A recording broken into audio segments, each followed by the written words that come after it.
programang ito ay rated SPG. Striktong patnubay at gabay ng magulang ang kailangan. Maaaring may masiselang tema, lengguwahe, karahasan, sexual, horror o droga na hindi angkop sa mga bata.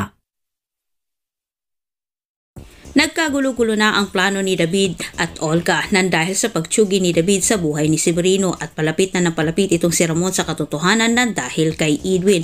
At samantala, nasa mga kamay na rin ni General ang lahat ng mga listahan sa pangalan ng mga kaibigan ni Mokang. Kabilang na dito si Chiki at itinawag kaagad ito ni General kay Ramon. Walang pangalan umanong David na kaibigan ni Mokang maliban lamang umano isa-isa at siya nagtataka din dahil katulad umano ito sa pangalan ng kanyang anak na kinilala ni Ramon ngayon.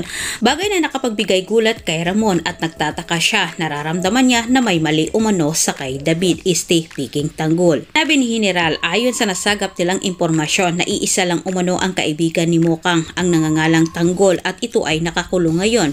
Pinaalam kaagad ni Ramon kung sino umano sa pangalang Tanggol ang anak ni Rigor de Magiba dahil nagdududa siya. Agad pinatawag ni Ramon kay Bullet itong si David para tanungin ito tungkol sa impormasyong nasagap ni General.